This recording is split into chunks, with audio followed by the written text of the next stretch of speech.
ആമയിഴഞ്ചാൻ തോട്ടിൽ കാണാതായ ജോയ്ക്കായുള്ള തിരച്ചിൽ 28 മണിക്കൂർ പിന്നിടുകയാണ്. ഫയർഫോഴ്സ് സ്കൂബ ടീമിനൊപ്പം രക്ഷാദൌത്യത്തിന്റെ നിയന്ത്രണം NDRF ഏറ്റെടുത്തു. റെയിൽവേ സ്റ്റേഷന്റെ 5ാം പ്ലാറ്റ്ഫോമിന് സമീപം പരിശോധന തുടരുന്നു. സംയുക്ത രക്ഷാപ്രവർത്തനത്തിനായി കൊച്ചിയിൽ നിന്നും നാവിക സംഘം തിരുവനന്തപുരത്തേക്ക് തിരിച്ചിട്ടുണ്ട്. നേരത്തെ റോബോട്ടിക് ക്യാമറയിൽ മൃതദേഹത്തിന്റേതെന്ന് സംശയിക്കുന്ന ദൃശ്യം കണ്ടെങ്കിലും അത് ശരീരഭാഗങ്ങളല്ലെന്ന് സ്ഥിരീകരിച്ചു.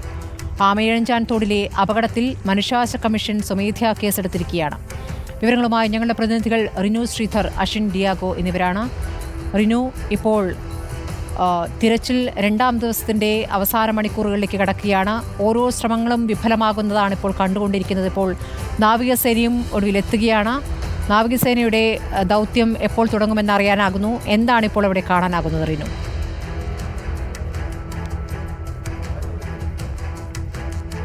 സ്മൃതി, ആശങ്കയകറ്റാൻ ഒരു മാർഗവുമില്ല എന്നുള്ളതാണ് നമുക്ക് ഏറ്റവും പുതിയതായി പറയേണ്ടി വരിക. കാരണം അല്പസമയം മുമ്പ് വരെ വലിയ പ്രതീക്ഷയുണ്ടായിരുന്നു. ഇപ്പോൾ മാനം വല്ലാണ്ട് കറുത്തു വരുന്നുണ്ട്. ശക്തമായിട്ടുള്ള മഴയ്ക്ക് സാധ്യതയുണ്ട് എന്ന് പരസ്പരം പലരും പറഞ്ഞു വെക്കുന്നുണ്ട്.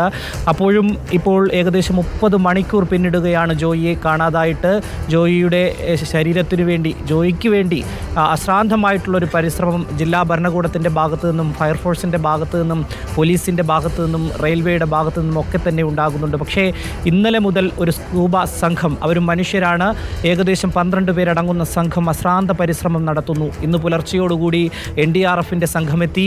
അല്പസമയത്തിനകം നേവിയുടെ സംഘം, പ്രത്യേക ദൗത്യ സംഘം തിരുവനന്തപുരത്തേക്ക് എത്തും എന്നുള്ളതാണ്. എന്തായാലും ഈ മാൻഹോളിനുള്ളിലേക്ക് വീണ്ടും 5ാം നമ്പർ പ്ലാറ്റ്ഫോമിൻ്റെ താഴ്ഭാഗത്തുള്ള മാലിന്യ കൂമ്പാരം നിറഞ്ഞ ജലത്തിലേക്ക്, മലിന ജലത്തിലേക്ക് മനുഷ്യൻ തന്നെ ഉണ്ടാക്കിവിട്ട ഒരു മഹാദുരന്തത്തിലേക്ക് ഫയർഫോഴ്സിൻ്റെ 3 അംഗ സ്കൂബ ടീം കടന്നുപോയിരിക്കുന്നു എന്നുള്ളതാണ്. വീണ്ടും ഏകദേശം 10 മിനിറ്റോടടുക്കുന്നു അവർ ഉള്ളിലേക്ക് പ്രവേശിച്ചിട്ട്.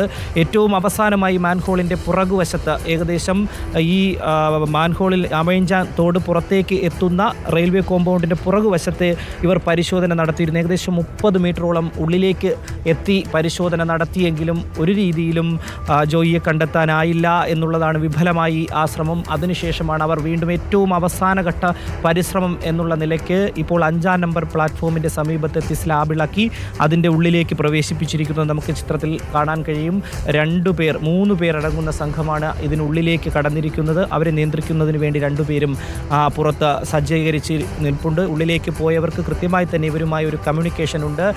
മൈക്രോഫോണിലൂടെ സാധ്യമായിട്ടുള്ള കാര്യങ്ങൾ ഇവരുടെ കമാൻഡിംഗ് ചീഫായിട്ടുള്ള സുഭാഷ് അവർക്ക് കൃത്യമായി തന്നെ നിർദ്ദേശം നൽകുന്നുണ്ട്, നിയന്ത്രണം നൽകുന്നുണ്ട്, ഏത് രീതിയിൽ മുന്നോട്ട് നീങ്ങണമെന്നുള്ളതാണ്.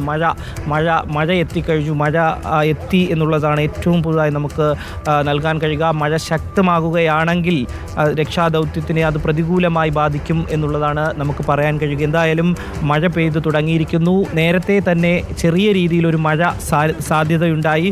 അത് ചാറിപ്പെയ്തു പോകുന്നൊരു സാഹചര്യം. അപ്പോഴും എല്ലാവരും ഒന്ന് ആശ്വസിച്ചു. എങ്കിൽ ഇപ്പോൾ ശക്തമായിട്ടുള്ള ഒരു മഴയിലേക്ക് മഴ എത്തുന്നു എന്നാണ് നമുക്ക് പറയാനുള്ളത് ഏറ്റവും പുതിയ. എന്തായാലും ജോയിയെ കണ്ടെത്തും, ജോയിയെ കണ്ടെത്തിയിട്ടേ പിന്മാറൂ എന്നുള്ളതടക്കമുള്ള തീരുമാനം എടുത്തതുപോലെയാണ് ഫയർഫോഴ്സിൻ്റെ ഭാഗത്തു നിന്നുള്ളൊരു ഇടപെടൽ. കാരണം പുതിയതായി കൊല്ലത്ത് നിന്നും പത്തനംതിട്ടയിൽ നിന്നും ഒരു ദൗത്യസംഘം ഇവിടേക്ക് എത്തുന്നു എന്ന് പറഞ്ഞു 5:30 മണിയോടുകൂടി അവരെത്തുമെന്നുള്ളതാണ് പ്രതീക്ഷിക്കുന്നത്. 5:30 മണിയോടുകൂടി അവരെത്തിയാൽ ഈ 3 സംഘങ്ങളായി തിരിഞ്ഞുകൊണ്ട് 3 പ്രദേശങ്ങളിലായി വീണ്ടും പരിശോധന നടത്തുമെന്നാണ് അറിയിച്ചത്. ഒപ്പം നേവിയുടെ സംഘവും എത്തുന്നുണ്ട്. നേവി സംഘവും ഈ പരിശോധനയുമായി സഹകരിക്കുക. ഇവർ സംയുക്തമായി പരിശോധന നടത്തുന്നതിന് വേണ്ടിയിട്ടുള്ളൊരു തയ്യാറെടുപ്പിലേക്കാണ് പോകുന്നത്. എന്തായാലും രക്ഷാപ്രവർത്തനം മുന്നോട്ട് പോകാത്ത സാഹചര്യത്തിലാണ് സർക്കാർ സഹായം തേടി നാവികസേനയ്ക്ക് കത്ത് നൽകിയത്. ഇപ്പോൾ 10 അംഗങ്ങൾ വരെയുള്ള നേവിയുടെ വിദഗ്ധ സംഘം തലസ്ഥാനത്തേക്ക് അല്പസമയത്തിനകം എത്തിച്ചേരുമെന്നാണ് പ്രതീക്ഷിക്കുന്നത്. ദേശീയ ദുരന്ത നിവാരണ സംഘവും സ്ഥലത്തുണ്ട്. 2 സ്കൂബ ഡൈവേഴ്സിനെ കൂടി പുതുതായി ഉപയോഗിച്ചുകൊണ്ട് തിരച്ചിൽ നടത്തുകയാണിപ്പോൾ.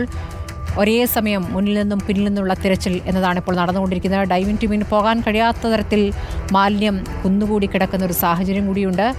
കനാലിലേക്ക് കൃത്രിമമായി വെള്ളം പമ്പ് ചെയ്ത് ജലത്തിൻ്റെ അളവ് കൂട്ടുക എന്നൊരാലോചനയും നടക്കുന്നു. അശ്വിൻ ഡിയാഗോ, ഇപ്പോൾ ഈ കനാലിൻ്റെ ഏതു ഭാഗത്താണുള്ളത്? എന്താണ് അവിടെ ദൃശ്യമാകുന്നത്?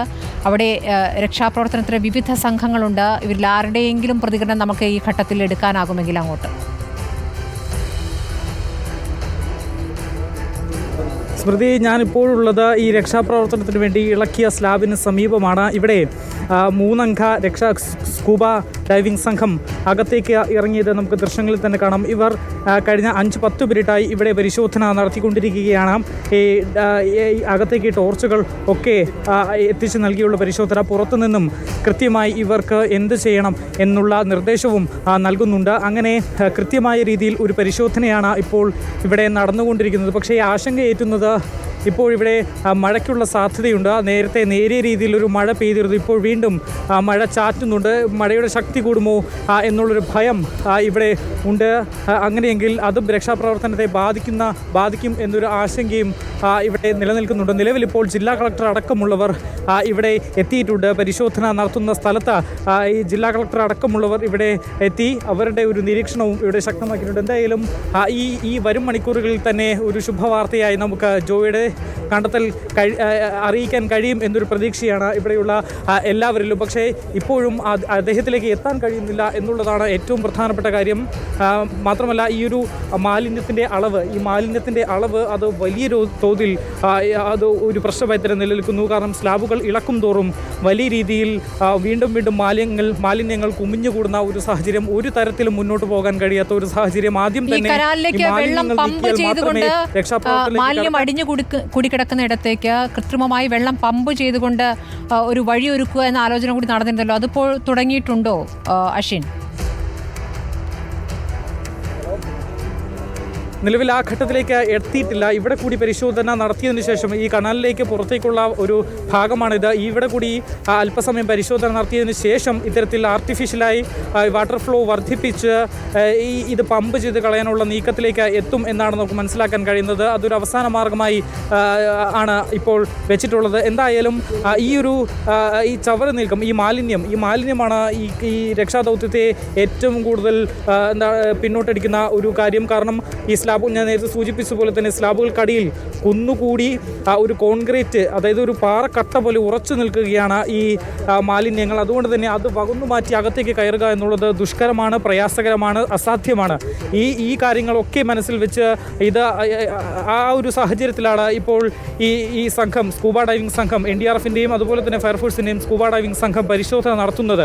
കാരണം ഇവർക്ക് ആദ്യം മാലിന്യങ്ങൾ നീക്കിയാൽ മാത്രമേ ഇവർക്ക് മുന്നോട്ട് പോകാൻ കഴിയൂ. അതുകൊണ്ട് തന്നെ മാലിന്യങ്ങൾ നീക്കിക്കൊണ്ട് അതിൻ്റെ ഇടയിലൂടെയാണ് ഇവർക്ക് ഇപ്പോൾ ഈ ഒരു രക്ഷാദൗത്യം ഏറ്റെടുത്തിരിക്കുന്നത് അല്ലെങ്കിൽ നടന്നുകൊണ്ടിരിക്കുന്നത്. എന്തായാലും 30 മണിക്കൂറിനോളം അടുത്തിരിക്കുന്നു രക്ഷാദൗത്യം ആരംഭിച്ചിട്ട്. പക്ഷേ ഇപ്പോഴും ഈ ജോയിലേക്ക് എത്തുന്ന ഒന്നും കണ്ടെത്താനായിട്ടില്ല എന്നുള്ളതാണ് ഏറെ ദുഃഖകരം. നേരത്തെ ജോയിയുടേതെന്ന് കരുതുന്ന ശരീരഭാഗങ്ങൾ കണ്ടെത്തി എന്ന് സംശയമുണ്ടായിരുന്നെങ്കിലും അത് ജോയിയുടേത് അല്ല എന്ന് പിന്നീട് സ്ഥിരീകരിക്കുകയും ചെയ്തിരുന്നു. എന്തായാലും ഇപ്പോഴും ഈ ഒരു തിരച്ചിൽ ഇവിടെ നടന്നുകൊണ്ടിരിക്കുകയാണ്, പുരോഗമിക്കുകയാണ്. ഇതിന്റെ ശാസ്ത്രീയ മാർഗങ്ങൾ തേടുകയാണ് സർക്കാരും. ഇപ്പോൾ നേവിയുടെ പ്രത്യേക സംഘം, 10 അംഗ സംഘം കൊച്ചിയിൽ നിന്ന് പുറപ്പെട്ടിരിക്കുന്നു. അവർ അല്പസമയത്തിനകം തന്നെ എത്തിച്ചേരുമെന്നുള്ള പ്രതീക്ഷയാണ്.